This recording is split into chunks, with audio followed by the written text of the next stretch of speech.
क्या शपथ लेने के पहले ही अमेरिका के निर्वाचित राष्ट्रपति डोनाल्ड ट्रंप के राष्ट्रपति बनने पर खतरा मंडरा रहा है? सोशल मीडिया में इस बात की चर्चा जोरों पर है। इसकी वजह क्या है, हम आपको दिखाते हैं। दरअसल अमेरिका की एक अदालत ट्रंप को ये सजा हश मनी मामले में सुनाई जाएगी। ट्रंप इस मामले में दोषी करार दिए जा चुके हैं। इस बीच ये चर्चा तेज है कि क्या सजा मिलने के बाद ट्रंप अमेरिका में राष्ट्रपति पद की शपथ ले पाएंगे। पिछले साल अमेरिकी राष्ट्रपति चुनाव में रिपब्लिकन पार्टी के उम्मीदवार डोनाल्ड ट्रंप ने डेमोक्रेट कमला हैरिस को हराया था। अब सवाल यह है कि आखिर ट्रंप पर हश मनी का पूरा मामला है क्या? यह मामला उस समय का है जब 2016 में ट्रंप राष्ट्रपति पद के उम्मीदवार थे। उन पर यह आरोप है कि उन्होंने एक पॉर्न स्टार को चुनाव से पहले चुप रहने के लिए हश मनी दी थी।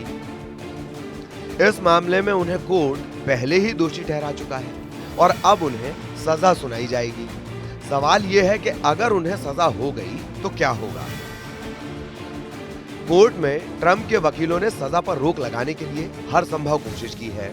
ट्रंप के वकीलों ने अमेरिकी सुप्रीम कोर्ट में एक पुराने फैसले का हवाला दिया है जिसमें कहा गया था कि राष्ट्रपति को कुछ मामलों में आपराधिक आरोपों से सुरक्षा मिलती है जिसे इम्यूनिटी कहा जाता है।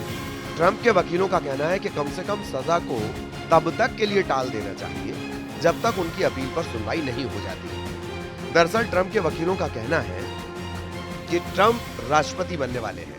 ऐसे में इस मामले में सजा होने से उनका ध्यान भटक सकता है। अब न सिर्फ अमेरिका बल्कि पूरी दुनिया में इस केस की चर्चा हो रही है और सब ये देखना चाहते हैं कि ट्रंप को क्या सजा सुनाई जाती है। ट्रंप ने सोशल मीडिया पर इस फैसले को खारिज कर दिया था। जज के आदेश को अवैध राजनीतिक हमला बताते हुए ट्रंप ने कहा था कि मामला एक धांधली के अलावा कुछ नहीं है। सजा सुनाए जाने के बाद ट्रंप के लिए अपील का रास्ता साफ हो जाएगा। अमेरिकी इतिहास में ऐसा पहली बार हो रहा है कि निर्वाचित राष्ट्रपति सजा याफ्ता होंगे। अभी ये स्पष्ट नहीं है कि कोर्ट द्वारा दी गई सजा से क्या उनके शपथ ग्रहण पर भी कोई असर पड़ेगा। इस मामले को लेकर लोगों की अलग अलग राय है। 20 जनवरी को वो राष्ट्रपति पद की दूसरी बार शपथ लेने वाले हैं।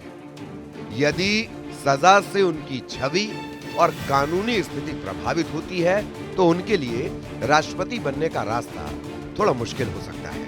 एक सवाल यह भी बड़ा बना हुआ है कि बाइडेन का क्या इरादा है। राजनीतिक विश्लेषकों का मानना है कि बाइडेन प्रशासन ट्रंप को अपमानित करने का कोई मौका नहीं छोड़ना चाहता। राष्ट्रपति ट्रंप जज पर भी राजनीतिक एजेंडे के तहत काम करने का आरोप पहले लगा चुके हैं। कहा जा रहा है कि बाइडेन जाते जाते भी ट्रंप के खिलाफ आखिरी कोशिशों में जुटे हुए हैं। सवाल यह है कि सजा सुनाए जाने के बाद अब ट्रंप क्या करेंगे। वो इस फैसले को चुनौती देकर शपथ ग्रहण से पहले बेदाग होने की कोशिश करेंगे। इसी तरह के तमाम कयास, तमाम अटकलें सोशल मीडिया से लेकर और राजनीतिक गलियारों तक में लगातार चल रही है।